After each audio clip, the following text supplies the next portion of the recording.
Welcome back to my channel. Stay tuned to our channel for sports and entertainment news all the time. Please subscribe the channel. How Jimmy Butler's approach to dominoes mirrors strategy versus Wolves. San Francisco, Jimmy Butler's game makes so much more sense through the lens of dominoes. It's a glimpse into how his mind works. On a late March afternoon outside his Big Face coffee store in the art district of Miami, he played the style preferred by Caribbeans. No in-game scoring. A point is awarded to the first player to run out of dominoes. First to do so 6 times wins. In games of 2-on-2, Butler played with his lil bro Jordan Leslie and took on all comers. Butler keenly watched the board. Every play, you could almost see the calculations working in his brain. He could be talking, sipping the Corona on the ground next to him, or singing along to the music, as he did when the DJ started playing Sunshine Anderson's Heard It All Before. But he didn't take his eyes off the board. "I'm looking at what everyone is playing," Butler said, "but focus is on my partner. I'm always trying to figure out what they have and don't have." Butler can play the style of dominoes most prevalent in the Bay Area, where making a play that produces any derivative of 5 earns that number of points. It makes for a livelier game. Emphatic slams. Clever ways of announcing points. Trash talk when someone is forced to pass. Typically, the first to 150 or 200 points wins. Points are also awarded at the end for those who run out of dominoes first. But that's not the only way to win. Victory can also come from going on the offensive and scoring. Butler played Cali style in Game 3. He wasn't feeling out the game. Didn't pass up shots. Didn't worry much about getting his teammates going. Butler ate first. He took 26 shots, doubling his attempts from Game 2, and most of them were attacking the heart of the Timberwolves' defense. Butler finished with 33 points to go with 7 rebounds and 7 assists. It wasn't enough.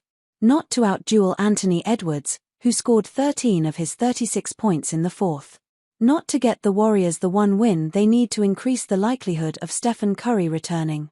But Butler's approach in the 102-97 defeat at Chase Center provided the blueprint for Game 4. His aggression bothers Minnesota's defense.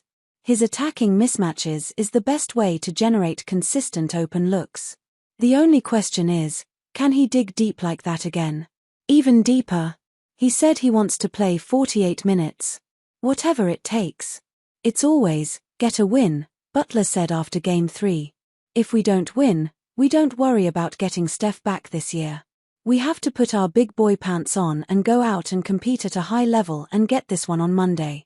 And we can worry about the next one after that. Get some rest. Recover. Dominoes. Coffee. Kids." Indeed, going down 3-1 in this series would create a tough task. It requires staying alive with a win in Minnesota, likely without Curry. That translates Monday into a theoretical must-win.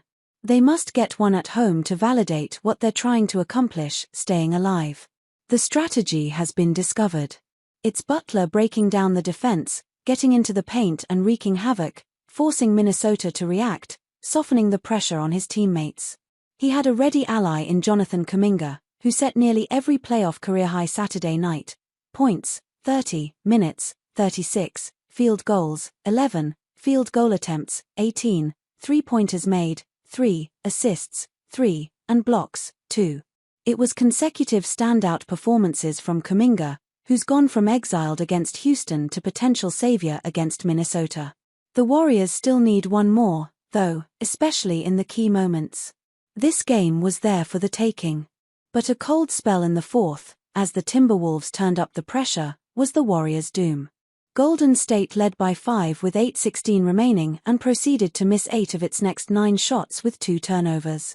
By the 2:05 mark, the Warriors were down 7. Butler missed 3 shots in the paint during that stretch, but he still got where he wanted against the defense. He didn't convert, didn't get the benefit of the whistle. But he walked away from Game 3 emboldened. "It's an adjustment for him because he's not like a volume scorer," Draymond Green said. "Although he can do it, it's not really how his mind works. But I think he's made the adjustment now."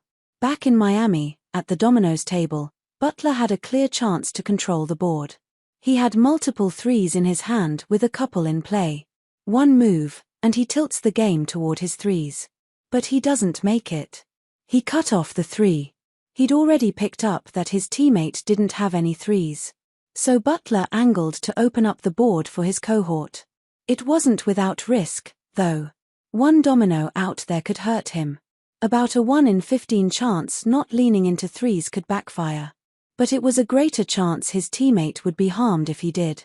Butler likes the odds. He calculates the variables and lives by them. He says it all the time in his interviews. Make the right play every time. Make the right play every time. For him, the seduction of control, the lure of shining, doesn't sway his stratagems. He cut off his threes. And almost as punishment for being unselfish, the woman seated to his right had the one domino that could hurt him. Blanks were now covering the board. She didn't know when she played it how she foiled his plan. Butler suddenly shot a look to the sky, a most incredulous "you've got to be kidding me" glare. He lost that hand. He didn't make that mistake on the next one. Halfway through the next hand, Butler found his advantage with sixes. With a crowd standing around the table, Butler went on the attack, pushing his agenda with sixes.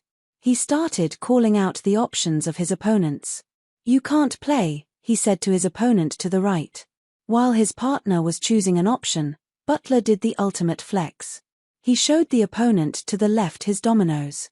He lowered his left hand just beneath the table and twisted his wrist enough to reveal his bones.